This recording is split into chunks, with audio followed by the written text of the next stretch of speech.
Opäť zdravíme všetkých fanúšikov Jailbreak.sk.cz.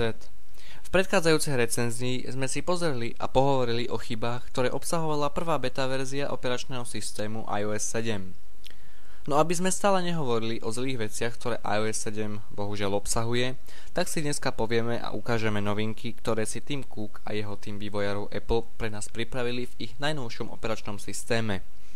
Povieme si o control centre, notifikačnom centre, multitaskingu, kamere, fotkách, airdropu, Safari, iTunes Radio a Siri. Začneme control centrom. Jednou z najväčších noviniek v iOS 7 sa stalo control centrum. Umožňuje nám veľmi rýchly prístup k najzákladnejším nastaveniam, ako sú nastavenia Airplane módu, Wi-Fi, Bluetoothu, Do Not Disturb alebo režimu nevyrušovať a zamknutie orientácie na výšku. Ďalším nastavením je nastavenie ovládanie podsvietenia, kedy si nastavujeme z control centra silu jasu na našom iPhone, iPade alebo iPode. A ďalším nastavením je ovládanie hudby, kedy si ovládame zvuk hudby, potom prepínanie medzi pesničkami, hrať a pauznúť. Pokiaľ máme zapnutý Bluetooth, tak Control Centrum ponúka aj možnosť prehrávania muziky na externom zariadení pomocou Bluetooth a AirPlay. V spodnej časti si môžeme všimnúť nastavenia, ako sú napríklad kamera, kalkulačka, časovač a podsvietenie alebo baterka. Tieto ikonky nám slúžia na rýchle zapnutie týchto 4 základných služieb. Notifikačné centrum.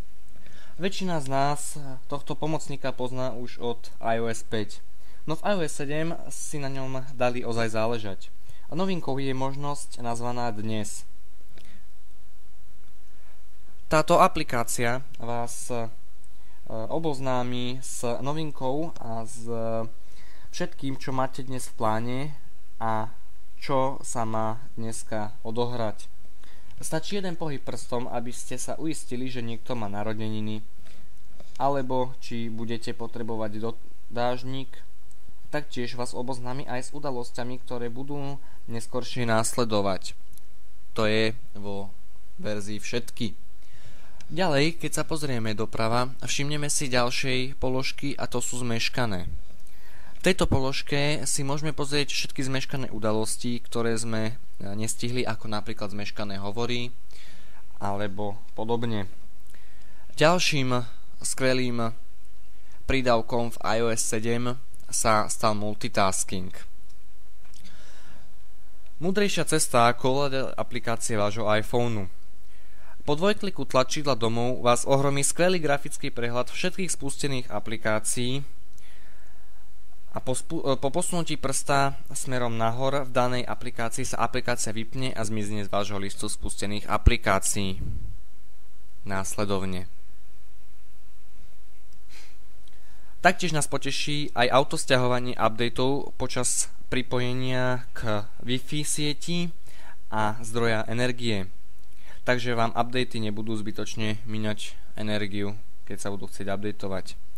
A ďalšou funkciou, ktorú pridali do iOS, sa nachádza v aplikácii kamera. Ako si všimnete, máme tu viacej možností. Poďme si ich vysvetliť. Vylepšenie tejto aplikácie je značné. Otvárajú sa nám nové možnosti, ako zachytiť naše okamihy v živote. Kamera ponúka módy statického, uzamknutia pri fotení, čiže žiadne rozmazanie. Ďalej videa a fotiek, panorámy, square a ďalšie nové filtre. Ďalej si povieme o fotkách. Ukladajme si fotky podľa toho, kde a kedy sme ich fotili. Rozdielme si ich do kolekcií momentov a rokov, aby boli prehľadnejšie. Myslím si, že toto je omnoho lepšie usporiadanie fotiek a pri ich prezeraní aj celkovo efektívnejšie. Teraz už nebude žiadny problém ani strata času a hľadania vašich fotiek, kde ste ich v iOS 5 a iOS 6 hľadali vzostupne, pretože sa ukladali podľa času fotenia, ale tu v iOS 7 sa fotky ukladajú podľa dátumu, času a miesta. Ďalšou novinkou v iOS 7 je služba AirDrop. Posielanie fotiek ľuďom, ktorí sú vedľa vás cez mail, je hlúpe a veľmi zdĺhavé. Preto nám prichádza pomôcť AirDrop. Môžete si rýchlo posielať fotky, videá, kontakty a všetko, čo podporuje funkciu Share. Čiže akákoľvek aplikácia, ktorá podporuje túto funkciu, môže použiť AirDrop na zdieľanie rôznych súborov, ako sú napríklad fotky, videá a podobne. Nachádza sa to v dolnej časti.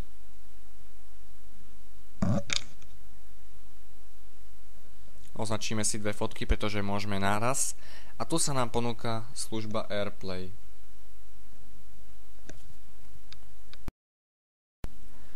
Takže v jednoduchosti si stačí iba vybrať objekt a osobu, ktorú chcete daný súbor poslať. AirDrop na prenos týchto súborov využíva Wi-Fi a Bluetooth, čiže nemusíte sa báť, že budete zbytočne platiť za mobilný internet. AirDrop sa rýchlo naučí vašich obľúbených ľudí, ktorým často posielate fotografie a dokumenty, a ponúkne vám ich pri ďalšom posielaní. Ďalšou skvelou novinkou, ktorú nesmieme opomenúť, je vylepšenie internetového prehľadača Safari. Je omnoho rýchlejší, ako bol jeho predchodca. S vecami, ktoré už nezavadzajú, sa web prehľadáva rýchlejšie, nie?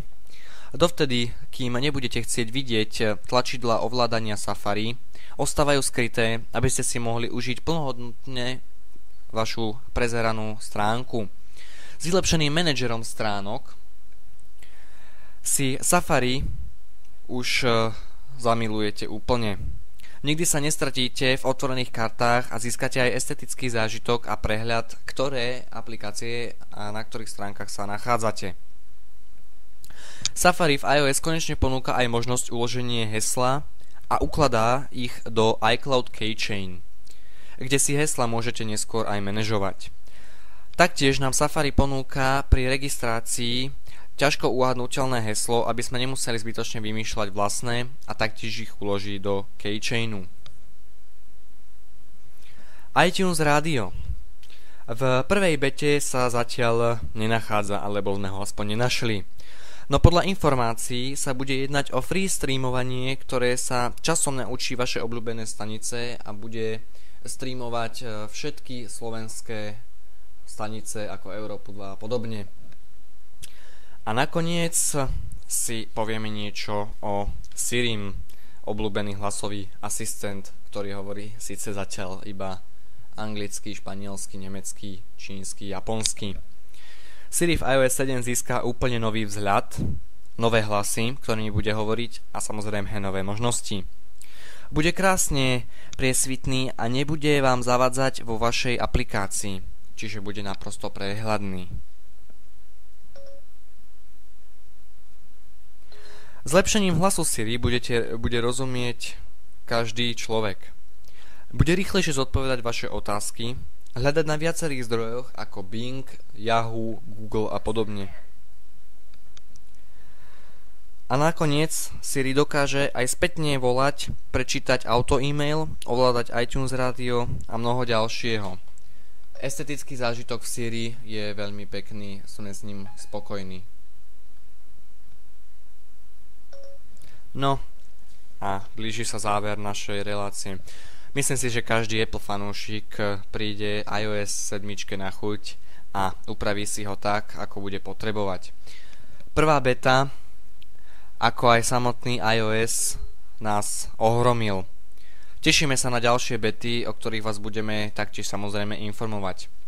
Ďakujeme za pozornosť a tešíme sa na ďalšie video Jailbreak SKCZ. Dovidenia.